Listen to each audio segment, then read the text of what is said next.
It's Friday. We've made it through another work week.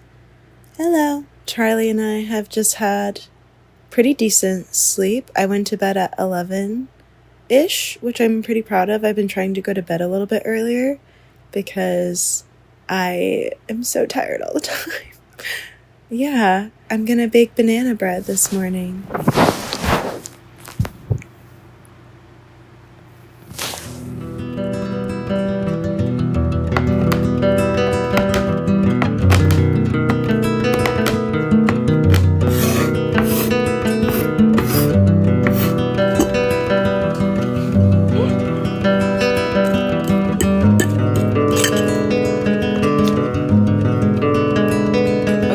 Into the oven.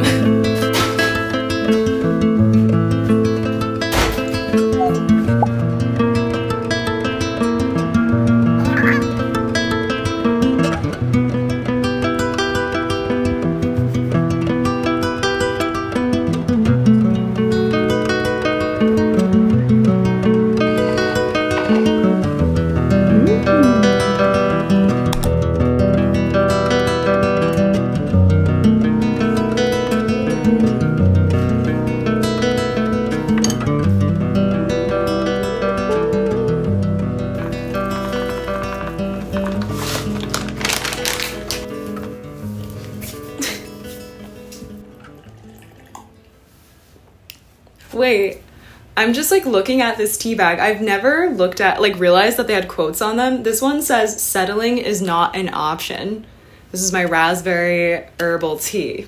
Settling is not an option. I've been thinking a lot about wanting and desire and how that shows up for me in my life, both in the ways that I don't admit to myself the things that I really want for myself in my life, and also what I do whenever a feeling of desire and wanting and attachment comes up, which is most often the case whenever you're encountering potential romantic situations and whatnot. Obviously there is a real lived grounded thing I'm experiencing when I have a crush on someone and they maybe have a crush on me, and we're figuring out if we like each other and what we're going to do about it.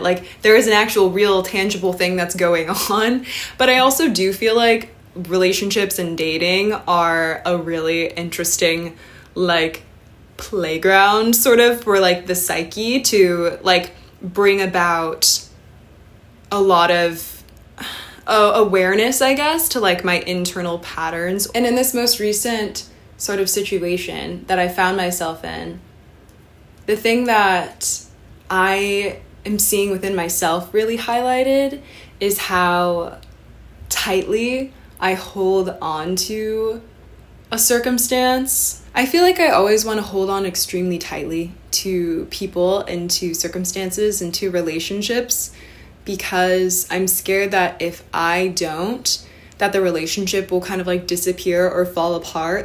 It's up to me to be the one to put in the effort to maintain it. I feel scared to let go and allow relationships to be what they are, to still show up with kindness and presence and effort and consideration, but also temper it in relation to how people are showing up for me, so that I'm not pouring myself so much into people who aren't also pouring into me, if that makes sense. It feels scary to consider holding things lightly, because it means that some more tenuous relationships will inevitably fall apart, because I am the reason why the connection is there. But I also think in doing that, it's I'm potentially making room for relationships that are more able to meet me and with people who value me as much as I value them. And I was thinking about something kind of silly, what if Goldilocks had stopped at the cold porridge, What if she'd stopped there, in the sense of okay, well, I'm not eating something that's too hot, it's not burning the roof of my mouth anymore, it's not super uncomfortable, I can eat this cold claggy porridge. It's gonna stick to my teeth and stick in my throat, and I'll be full, but she wouldn't have been nourished because she didn't get the porridge that was just right for her.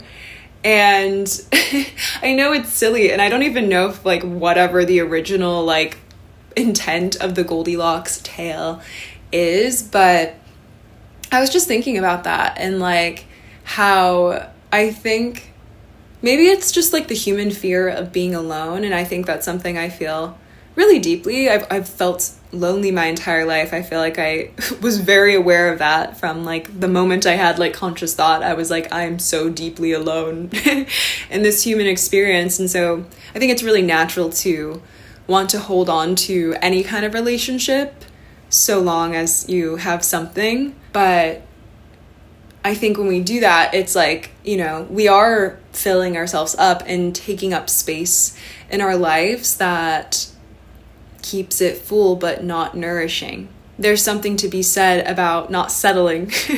Settling is not an option, as my tea said. Not settling for what's there because it's like better than like another circumstance or better than the worst thing you could have, whether it's like the worst job you've had or the worst relationship. You know, it's an improvement, but it might still not be quite right. And I think, again, especially with love and relationships, I often settle for something where it's like not quite right.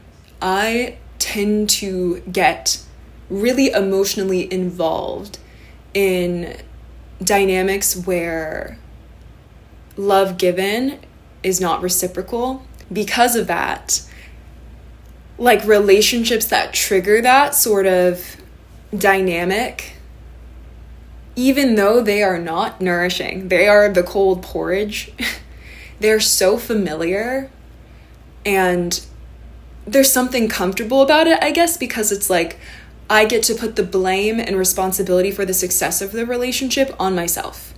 I get to go, okay, well, if, you know, they're warm and kind to me today, like that is through my efforting and doing. And if the relationship dissipates, that's also like because I did something wrong, because there's something broken in me that I can fix, like, or do better at.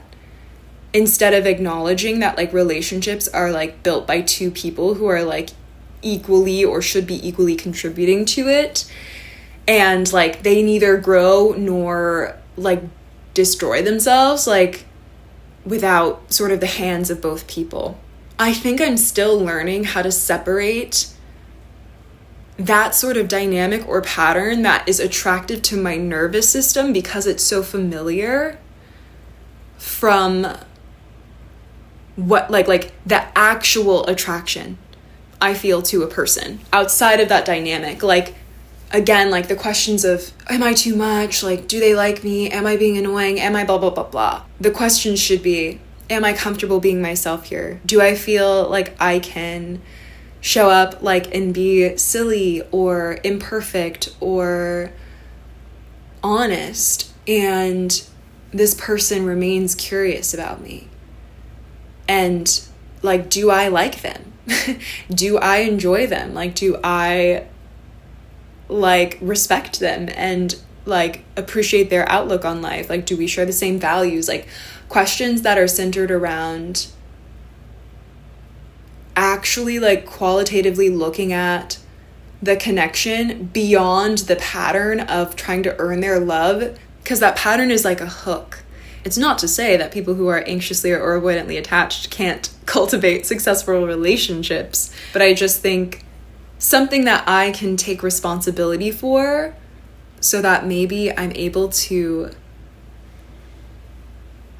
like attract and be attracted to relationships that are more nourishing, that are closer to a just right porridge. If there's a feeling of like having to do so much more in order to get their attention or get their love or maintain it again, like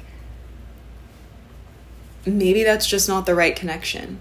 And maybe my desire for them is so much more about wanting to win and play out that pattern I'm so used to than really truly wanting and liking them as a person and really truly liking the way that I show up when I'm around them. And it's nothing to do with the other person, like, necessarily. They could be completely fine, but it just means that, like, the dynamic is bringing out something in me that is my responsibility to deal with. And it's not the maintaining the relationship and trying to win the love. That's not where my responsibility is.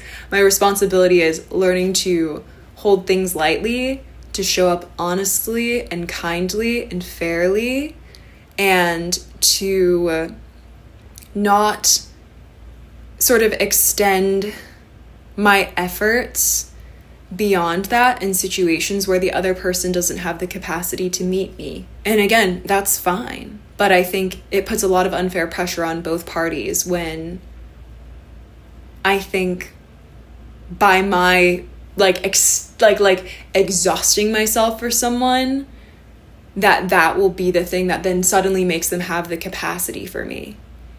Some people just don't. And that's okay. I'm like realizing this now, and I'm literally gonna go get like coffee with a friend, and I'm gonna talk about it, and then I'm gonna see my brother and sister-in-law, and I'm gonna go talk about it. And I'm probably gonna journal about it tomorrow.